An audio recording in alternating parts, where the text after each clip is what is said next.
तो इस फिल्म की शुरुआत में हमें मार्को नाम के एक आदमी को दिखाया जाता है जो एक रशियन गैंगस्टर से मिलने के लिए आया है। आते ही वो एक पैसों से भरा बैग इस आदमी को देता है और उसे पूछता है कि मेरा सामान कहाँ है। ये गैंगस्टर उसे एक गाड़ी की चाबी देकर बताता है कि तुम्हारा सामान गाड़ी की डिक्की में है। मार्को ने चाबी उठाई और वहाँ से चला गया। जाने से पहले उसने वो पूरा गोदाम ही चला दिया जहाँ पर वो गैंगस्टर से मिलने के लिए आया था। इस गाड़ी की डिक्की में मिला था उसे एक सूटकेस, जिसे उठाने के बाद सीन यहीं से कट हो जाता है और हम अब मूवी के मेन कैरेक्टर ईथन को देखते हैं अपनी वाइफ के साथ। उन्हें आज ही पता चला है कि उसकी वाइफ प्रेग्नेंट है। ये सुनकर वो बहुत ही ज्यादा खुश हो गया था। आज क्रिसमस भी था। ये दोनों ही एयरपोर्ट पे जॉब करते थे, इसीलिए दोनों एक साथ काम के लिए निकलते हैं। क्रिसमस की वजह से आज एयरपोर्ट पे काफी रश होने वाला था। ईथन क्योंकि सिक्योरिटी सेक्टर में था तो इसीलिए पहले उन्हें ब्रीफ किया जाता है कि आज के दिन उन्हें कैसे ये सब हैंडल करना है। उसके बाद ईथन जाकर अपने बॉस से बात करता है कि मुझे अब प्रमोशन चाहिए। मैं बोर्डिंग पे लोगों को चेक नहीं करना चाहता, मुझे लगेज स्कैन करने का काम चाहिए। बॉस उसे मना कर रहे थे क्योंकि आज के दिन कोई भी चेंज करना ठीक नहीं था, लेकिन उसका दोस्त जेसन यहाँ पर उसकी हेल्प करता है और बॉस से पूछकर उसकी और अपनी ड्यूटी चेंज कर लेता है, जिससे ईथन को फाइनली बैग स्कैन करने का काम मिल चुका था। अब सीन कट हो गए, हमें एयरपोर्ट के बाहर एक आरवी दिखाई जाती है जिसमें रायले नामी एक बंदे ने एक आदमी को किडनैप भी किया हुआ था और वह यहाँ सिर्फ चंद ही मिनट में एयरपोर्ट्स के सारे कैमरास को भी हैक कर लेता है। देखने को ये भी मिला कि इसी आदमी ने ईथन के दोस्त जेसन के घर पे उसकी फैमिली को किडनैप करने के लिए किसी आदमी को भेजा है। वो अब अपने मोबाइल में जब ओरिजिनल एयरपोर्ट के सीसीटीवी कैमरा की फुटेज देखता है तो हैरान हो जाता है क्योंकि अब जेसन की जगह ईथन बैठा हुआ था, जिसके बारे में उसे नहीं पता था। नजर तो साफ आ रहा था ये लोग कोई क्रिमिनल थे और क्रिमिनल एक्टिविटी करने वाले थे और अपने मकसद को अंजाम देने के लिए पहले जहाँ इन्होंने जेसन को ब्लैकमेल करने के लिए उसकी फैमिली को किडनैप करवाया था, अब उसकी जगह इन्हें ईथन की फैमिली का पता चलाना था। ये हैकर कुछ ही मिनट में ईथन का सारा बायोडाटा निकाल लेता है। उसे पता चलता है कि ईथन की फैमिली में उसकी वाइफ के अलावा कोई भी नहीं, इसीलिए वो अपने आदमियों को ईथन के घर तलाशी लेने के लिए भेजता है और वहाँ मौजूद एक रिपोर्ट से इन्हें ये बात पता चलती है कि ईथन की वाइफ प्रेग्नेंट है और वो अब इसी बात को ईथन की कमजोरी की तरह इस्तेमाल करके यहाँ एयरपोर्ट पे देखने को मिला कि किसी ने ईथन का सामान ईथन को ला के दिया था। इस सामान को देखकर ईथन बोला ये सामान तो मेरा नहीं, लेकिन तभी उसके मोबाइल पे एक मैसेज आया जिसमें लिखा था कि अपने कान में ये ईयरफोन लगाओ। वो हैरान हुआ और उसने ईयरफोन उठाकर अपने कान में लगा लिया। एयरबड को कान में लगाते ही एक बंदा ईथन से बात करने लगता है और उससे कहता है अगर तुम्हें अपनी और अपनी वाइफ की जान प्यारी है तो जैसा मैं कहता हूँ वैसा ही करो। ईथन को उसकी बातें समझ नहीं आ रही थी। तब वो आदमी बोला तुम्हें ज्यादा कुछ नहीं करना, थोड़ी देर में लाल टोपी पहने मेरा एक बंदा तुम्हारे पास एक सूटकेस लेकर आएगा, तुम्हें बस उसे स्कैन करने के बाद चुपचाप आगे पास कर देना है बिना कुछ बोले। अगर तुम ऐसा कर लेते हो तो समझो तुम्हारी और तुम्हारी वाइफ की जान बच गई। ईथन कोई चालाकी न करे, इसीलिए वो आदमी ईथन को यकीन दिलाता है कि वो ईथन के ऊपर पूरी तरह नजर रखे हुए है। वो ये भी जानता है कि इस टाइम ईथन की वाइफ कहाँ पर है क्योंकि ये सारी रिसर्च उसे रायली ने करके दी थी। ये सब सुनने के बाद ईथन थोड़ा डर जाता है और फोन को डेस्क के नीचे करके पुलिस को कॉल मिलाने लगता है, लेकिन इन लोगों की पूरी तरह नजर थी ईथन के ऊपर। वो लोग देख लेते हैं और ईथन से कहते हैं फोन काट दो, पुलिस को कुछ मत बताना वरना समझो बुरा हो जाएगा। तुम मानो या ना मानो, लेकिन इस टाइम मेरे एक आदमी ने तुम्हारी वाइफ के सर पे एक राइफल तानी हुई है, तुम्हारी एक भी गलती उसकी जान ले लेगी। जब तक वो आदमी ईथन से बात कर रहा था पुलिस भी कॉल रिसीव कर चुकी थी, लेकिन ईथन ने पुलिस को कुछ भी नहीं बताया और कॉल कट कर दी। ये करने के बाद वो आदमी समझ गया था कि ईथन उसके इशारों पर चलने वाला है। वो ईथन से उसका मोबाइल लॉकर में लॉक करवा देता है। ईथन अब उस आदमी से सवाल करता है क्या तुम एक टेररिस्ट हो? उस आदमी ने जवाब दिया नहीं, मैं टेररिस्ट नहीं हूँ, मुझे किसी ने ये काम करने को बोला है। ईथन ने बहुत सोच समझ कर उसे सवाल किया आखिर उस सूटकेस में क्या है? तो जवाब में वो आदमी बोला तुम्हें जानने की कोई जरूरत नहीं है और अगर तुम्हें पता भी चल जाए तो तुम अपना मुंह बंद ही रखना। अगर सूटकेस प्लेन तक नहीं पहुंचा या उसे किसी ने खोल लिया तो समझो तुम और तुम्हारी वाइफ मारे गए। ईथन उसे कहता है कि मैं तो अब यहाँ बैठा हूँ, अगर यहाँ पे जेसन होता तुम लोग फिर क्या करते? जेसन भी तुम्हारी तरह ये काम करने को तैयार होता क्योंकि जेसन की फैमिली को भी हमने किडनैप करके रखा हुआ है, मतलब ये लोग पूरी प्लानिंग के साथ आए थे।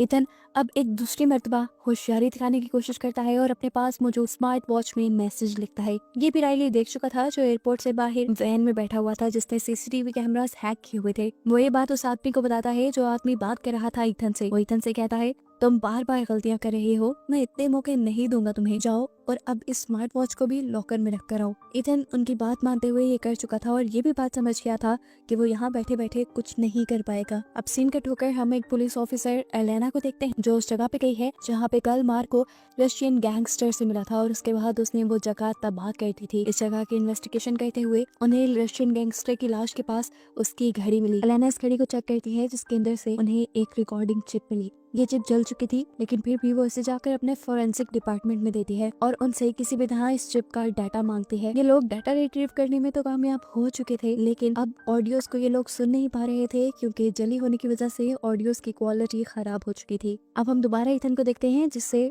उससे बात करता हुआ आदमी कहता है कि कुछ ही देर में मेरा बंदा आने वाला है, जब तक वो नहीं आता तब तक हम दोनों बातें कर लेते हैं। ईथन उसकी 8 गेट की आवाजों का अंदाजा लगाते हुए उसे 8 गेट एयरपोर्ट में ढूंढ ही लेता है। उसने अंदाजा लगा लिया कि यह आदमी उसे नहीं देख रहा। मौके का फायदा उठाते हुए वो उठा जल्दी से और सामने वाले आदमी का बोर्डिंग पास देते हुए उसने इनविजिबल पेन से इसके ऊपर कुछ लिखकर इस बोर्डिंग पास को पुलिस को दे दिया। लेकिन वो नहीं जानता था कि उसके ऊपर तो नजर सीसीटीवी से रखी जा रही थी। राइली ने ये सब कुछ देख लिया और बता दिया उस आदमी को। अब पुलिस वाले को भी सारे मामले का पता चल चुका था। इससे पहले वो जाकर अपने पूरे डिपार्टमेंट को ये सब कुछ पता था।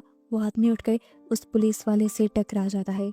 वो किसी प्लान के तहत ही टकराया था। टकराते हुए उसने उस पुलिस वाले को कुछ ऐसा इंजेक्ट कर दिया जिससे फौरन उसकी मौत हो गई। ईथन जब अपनी चेयर पे वापस आया तो उसने सामने देखा आदमी वहाँ उसकी जगह पे नहीं था। उसने इधर उधर फौरन नजर दौड़ाई और आखिर उसे वो आदमी भीड़ में दिख भी गया। इससे पहले कि भीड़ यहाँ पे पुलिस वाले के इर्द गिर्द ज्यादा जमा हो जाती, वो आदमी पुलिस वाले के हाथ से बोर्डिंग पास लेकर वहाँ से दूर हो जाता है। चेहरा देखने पर हमें मालूम होता है ये आदमी कोई और नहीं बल्कि मार्को ही है जिसने मूवी के स्टार्ट में रशियन गैंगस्टर को भी मारा है। ईथन भी आकर अब मार्को के पास बैठ गया। मार्को ने बोर्डिंग पास से वो सब पढ़ लिया जो ईथन ने लिखा था। ये पढ़ने के बाद वो ईथन से कहता है, मैं देख रहा हूँ तुम बार बार गलतियां कर रहे हो लेकिन ये आखिरी मौका दिया मैंने तुम्हें। आखिरी गलती समझ के इसे माफ कर दिया लेकिन अगली कोई गलती हुई तो मैं तुम्हारी बीवी को मरवा दूंगा और इसे मेरी धमकी मत समझना, मैं सचमुच ही कर दूंगा। अब चुपचाप जाओ अपने स्कैनर पे बैठो और मेरा काम करो। ईथन जैसे ही वापस स्कैनर की तरफ जाता है तो देखता है कि ईथन की जगह वापस जेसन बैठ गया था क्योंकि एक पुलिस वाले की यहाँ अचानक मौत हुई थी जिसकी वजह से यहाँ अफरा तफरी मच गई थी, सिक्योरिटी और टाइट कर दी गई थी। इसीलिए बॉस ने जेसन को वापस उसकी जगह पे बिठा दिया। ये बात जैसे ही मार्को को पता चली तो उसने ईथन से कहा कुछ भी करो लेकिन जेसन को वहाँ उठाओ और खुद बैठो। ईथन पहले बॉस से भी बात करता है लेकिन अब बॉस उसे समझाते हैं कि सिक्योरिटी की सूरत हाल पहले से बहुत डिफरेंट है। मैं जेसन को स्कैनर से नहीं हटा सकता। मामले की नाजुकी को समझते हुए उसने एक कॉफी ली और कॉफी के अंदर अल्कोहल मिला दी जिसके बाद उसने कॉफी ला के जेसन के टेबल पे रख दी और इस चीज की शिकायत कर दी बॉस को। बॉस ने जैसे ही जेसन के टेबल पर अल्कोहल वाली कॉफी देखी उसे फौरन ही जॉब से निकाल दिया। हालांकि जेसन गिड़गिड़ा कर ये बताने की कोशिश कर रहा था कि ये कॉफी मेरी नहीं है। अब सीन कट होकर हमें पुलिस ऑफिसर को दिखाया जाता है जो उस रिकॉर्डिंग को बार बार सुनकर एक पॉइजन के बारे में पता चलाती है। ये पॉइजन इतना खतरनाक था कि जहाँ पे गिर जाता वहाँ के आसपास के माहौल की हर चीज तबाह हो जाती। यहाँ एयरपोर्ट का सीन दिखाया जाता है जहाँ ईथन जेसन को फंसाने के बाद दोबारा अपनी सीट ले चुका था और अब वो वक्त भी आ गया था जब मार्को का आदमी बैग लेकर स्कैनिंग के लिए पहुंचा। मार्को के कहने पर ईथन ने उसे स्कैन किया और ईथन को पता चल गया कि इसके अंदर बहुत ही खतरनाक वेपन है। ये वेपन क्या कर सकता है इसके बारे में ज्यादा नॉलेज नहीं था लेकिन ईथन ये समझ गया कि ये वेपन पूरे प्लेन को जरूर तबाह कर सकता है। मालूम हुआ कि इस प्लेन के अंदर वही पॉइजन था जिसके बारे में भी थोड़ी देर पहले अलाना रिसर्च कर रही थी। टेंशन से यहाँ पे ईथन का इतना बुरा हाल हो गया था कि उसे वॉमिटिंग होने लग गई। वॉशरूम में उसे मार को देखने आया पर यहाँ पर भी उसे धमकी दे गया कि कोई भी होशियारी करने की जरूरत नहीं वरना तुम मारे जाओगे।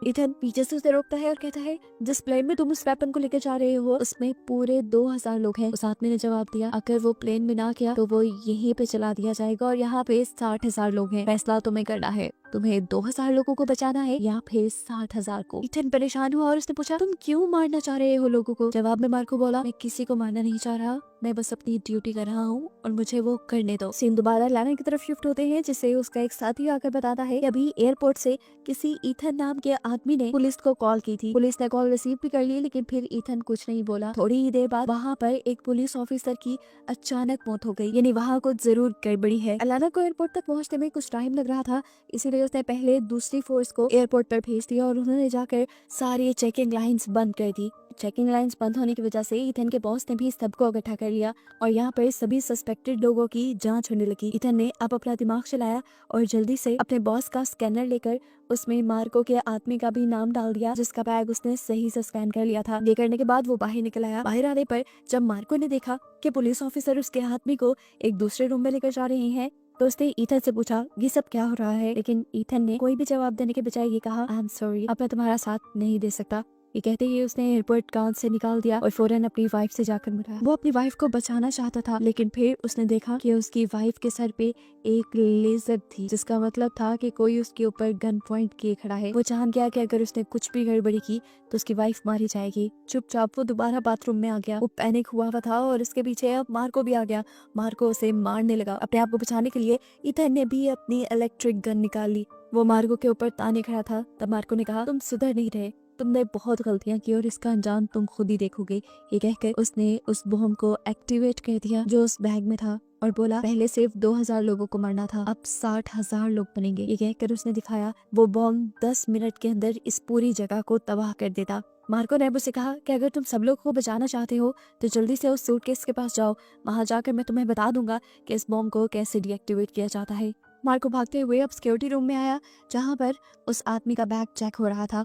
ईथन ने अपने बॉस के ऊपर गन तान दी। वो अपने बॉस को कुछ भी करने से हिचकिचा रहा था, लेकिन यहाँ पर वो दूसरा आदमी जल्दी से एक पेन उठाकर ईथन के बॉस के गले में स्टैब करके उसकी जान ले लेता है। ये देखकर ईथन को इतना गुस्सा आया कि उसने उस आदमी को ही पकड़ लिया और पूछा क्यों मारा आखिर तुमने उसे। जिस पे लड़के ने जवाब दिया मेरे भाई को उन लोगों ने किडनैप किया हुआ है और अगर मैंने ये सब ना किया तो वो उसे मार देंगे। खैर अब ईथन ने मार्को से कांटेक्ट किया और उससे पूछा कि इस बम को कैसे डीएक्टिवेट किया जाए। उसके कहने के मुताबिक उसने इस बम को, इस मशीन को डीएक्टिवेट तो कर दिया, लेकिन बहुत ही आखिरी टाइम में। बॉम्ब के ब्लास्ट होने में चंद ही सेकंड बचे थे। दूसरी तरफ हम एलेना को देखते हैं जो एक फेडरल एजेंट के साथ जल्दी से एयरपोर्ट की तरफ बढ़ रही थी। तभी उसे उसके एक एजेंट की कॉल आई और उसने बताया कि तुम्हारे साथ इस टाइम जो फेडरल एजेंट बैठा है वो असली नहीं है, वो दूसरों का भेजा गया है। असली फेडरल एजेंट तो अब हमारे पुलिस स्टेशन पहुंचा है। ये सुनकर एलेना डर गई और उसने फौरन दूसरे आदमी के ऊपर गन पॉइंट कर दी। उस आदमी ने भी कार की स्पीड बढ़ाते हुए इस कार का एक्सीडेंट करवाने की कोशिश की। एक्सीडेंट करवाने में वो आदमी कामयाब भी हो गया और इस चक्कर में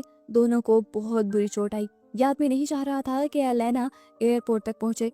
एक्सीडेंट के बाद का जब सीन हमें दिखाया गया तो उस आदमी ने अभी भी एलेना का गला पकड़ा हुआ था। एलेना अपना गला उसके हाथों से छुड़वाती है और फिर अपने गन से उसे शूट करते हुए वहां से बाहर निकल आती है। यहाँ ईथन मार्को के कहने पर उसके सूटकेस को प्लेन के कार्गो के पास लेकर जा रहा था। यहाँ हम देखते हैं कि मार्को ने अब उस आदमी से कांटेक्ट किया जो उस बैग को कार्गो तक ईथन के साथ लेके जा रहा था। उसने इस आदमी से कहा अब तुमने आखिरी काम करना है। वो आखिरी काम था ईथन को मारने का। ये सुनते ही उसने पीछे से ईथन के ऊपर गन पॉइंट कर दी, लेकिन शुक्र था कि सामने एक शीशे में ईथन ने ये सब देख लिया और उल्टा उसी के ऊपर वार कर दिया। इन दोनों की यहाँ लड़ाई चलती रही और इस सब में उसने बार बार ईथन को गोली मारने की कोशिश की, लेकिन एक मर्तबा गोली के बैक चलने की वजह से वो खुद ही मारा गया। मौके का फायदा उठाते हुए ईथन ने फौरन उसका मोबाइल लिया और अपनी वाइफ को कॉल करने की कोशिश की, लेकिन उसकी वाइफ बिजी होने की वजह से फोन नहीं उठाती। अब वो अपनी वाइफ को छोड़कर अपने दोस्त को कॉल करके बता देता है कि उसकी वाइफ की जान खतरे में है और ये मैसेज जाकर उसका दोस्त उसकी वाइफ को दिखा देता है। ये देखते ही नोरा बार बार अपने हस्बैंड को कॉल कर रही थी, लेकिन उसका फोन तो लॉकर में था। ठीक वक्त पे हम देखते हैं कि एलाना भी अब एयरपोर्ट पे पहुंच चुकी थी। उसने पूरे एयरपोर्ट को आधे ही सीज कर दिया, जबकि यहाँ कार्गो के पास अब मार्को आ चुका था और आधे ही वो ईथन को शूट कर देता है, लेकिन शूट होने के बावजूद ईथन भाग रहा था क्योंकि गोली सिर्फ उसकी टाउन में लगी थी। यहाँ पे मार्को ने ईथन से कहा मैं तुम्हें छोड़ दूंगा, बस तुम मुझे मेरा सूटकेस दे दो। ये देखकर ईथन नीचे आया और उसने सूटकेस बड़ी ही आराम से मार्को के हवाले कर दिया। देखने को मिला कि एलाना भी ईथन का पता पूछते पूछते कार्गो तक पहुंच गई थी। एलाना जब तक ईथन के पास पहुंची तो ईथन उसे धक्का देकर बाहर की तरफ भागने लगा। उसे जाते हुए ये बता दिया कि मेरी वाइफ की जान खतरे में है, मैं उसे बचाने जा रहा हूँ। और जाने से पहले उसने मार्को का सारा हुलिया भी उसे बता दिया। यहाँ अब देखने को मिला कि नूरा भागते हुए पार्किंग एरिया तक आ गई थी और अब उसे मारने के लिए यहाँ राइली भी आ चुका था, क्योंकि उसने सभी के मोबाइल हैक किए हुए थे और उससे पता चल गया था कि ईथन ने नोरा को सब सच बता दिया है। इससे पहले कि वो नोरा को मार देता, पीछे से ईथन आ जाता है। अब राइली भी गोली चलाने ही वाला था, लेकिन उससे पहले ही हमें गन शूट की आवाज सुनाई दी और राइली गिर गया। देखने को मिला कि वो आदमी जो कि सूटकेस लेकर प्लेन तक जा रहा था, जिसकी मौत हो गई थी, उसके भाई को राइली ने बंदी बनाकर रखा हुआ था और उसी ने राइली को मारा था। ईथन उस आदमी को देखकर ही समझ गया कि ये जरूर उसी लड़के का भाई है जिसे ब्लैकमेल करके मार्को अपना अपना काम निकलवा रहा था और अब ईथन ने उसे सब सच बता दिया कि तुम्हें बचाने के चक्कर में तुम्हारे भाई ने अपनी जान दे दी है। ये सुनकर वो बहुत ज्यादा दुखी हो गया। अभी भी मसले हल नहीं हुए थे। ईथन को अभी भी जाकर मार्को को किसी तरह रोकना था। उसे किसी भी तरह रोकना था कि मार्को प्लेन में ना बैठे, लेकिन अब काफी देर हो चुकी थी क्योंकि मार्को प्लेन में बैठ चुका था। यहाँ हमें पता चला कि ईथन ने एक अच्छा काम भी किया था। मार्को के सूटकेस के ऊपर एक नया स्कैनिंग स्टिकर लगा दिया था ताकि उस नंबर को जैसे ही वो ट्रैक करे तो उसे पता चल जाए कि मार्को इस टाइम कहाँ पे है। जब उस सूटकेस को स्कैन किया गया तब ईथन को पता चल गया कि मार्को प्लेन में पहुंच चुका है। वो जल्दी से अपनी वाइफ से कहता है, जाओ एयरलाइन डिपार्टमेंट के अंदर और उस प्लेन को टेक ऑफ होने से मत रोकना। मैं जल्दी से जाकर ईथन को रोक लूंगा। अगर प्लेन टेक ऑफ ना हुआ तो जरूर मार्को उस बम को वहीं पे ब्लास्ट करवा देगा। मैं उसे डिफ्यूज कर सकता हूँ, ये बात मैं जानता हूँ। नूरा भी यही बात जाकर फौरन अलाना को बताती है, जो कि उस प्लेन को टेक ऑफ होने से रोक रही थी। उस प्लेन को टेक ऑफ होने दो। अगर वो प्लेन टेक ऑफ ना हुआ तो मार्को उस बम को एक्टिवेट कर देगा। लेकिन ईथन गया है प्लेन में, उसे बम डीएक्टिवेट करना आता है, वो सब संभालेगा। उसने पहले भी ये किया है। देखने को मिला कि ईथन भी टाइमली प्लेन के कार्गो में पहुंच गया था। प्लेन भी टेक ऑफ कर चुका था और अब ईथन सूटकेस को खोलकर उस बम को डिफ्यूज करने की कोशिश कर रहा था। जैसे ही उसने वो सूटकेस खोला, मार्को को इस चीज की खबर हो गई और वो जान गया कि जरूर प्लेन के अंदर ईथन ही आया है। अपने मिशन को बचाने के लिए मार्को भी आ जाता है कार्गो के अंदर। यहाँ आते ही मार्को ने अब ईथन को रोकने के लिए उसके ऊपर गोली चलाई। गोली इस मर्तबा भी ईथन के पाँव पे लगी और उसके बाद अपने बैग को लेने के लिए आगे बढ़ा। बैग इस टाइम फ्रीजर में था। उसने जैसे ही खोला उस बैग को तो देखा बॉम्ब के अंदर वो केमिकल नहीं था जिस केमिकल से हर चीज तबाह हो जाती है। देखने को मिला कि केमिकल इस टाइम ईथन के हाथ में था। गोली चलने की आवाज से यहाँ पायलट को भी पता चल गया कि प्लेन के अंदर कुछ ऐसे लोग हैं जिनके पास वेपन्स है, इसलिए उसने दोबारा प्लेन को एयरपोर्ट की तरफ ही मोड़ दिया। और यहाँ ईथन ने एक चालाकी की। खड़े होकर जल्दी से उसने मार्को को फ्रीजर के अंदर धक्का दिया और केमिकल को भी फ्रीजर के अंदर फेंक कर उसने फ्रीजर बंद कर दिया। केमिकल वहाँ पे फट गया। इस केमिकल ने मार्को का पूरा खून एक ही मिनट में खुश्क कर दिया था और वो वहीं पे मर गया। और ऐसे ईथन का मिशन सक्सेसफुल हो गया। उसने पूरे 2000 लोगों की जान बचा ली। प्लेन के वापस लैंड करते ही बहुत सी पुलिस इस प्लेन के पास आ चुकी थी, साथ ही अलाना भी। पुलिस ने ईथन को भी पकड़ लिया था, लेकिन अलाना जो सब सच जानती थी कि ईथन ने ही यहाँ सबको बचाया है, वो ईथन को छोड़ने का कह देती है और ईथन जाके सबसे पहले अपनी वाइफ से मिलता है। मूवी के लास्ट में हमें पता चलता है कि मार्को एक रशियन ऑफिसर को मारने के लिए ये सारा काम कर रहा था, लेकिन अब सबकी जान बच गई थी, इसीलिए सब सुकून से क्रिसमस मनाते हैं और कहानी यहीं पे खत्म हो जाती है।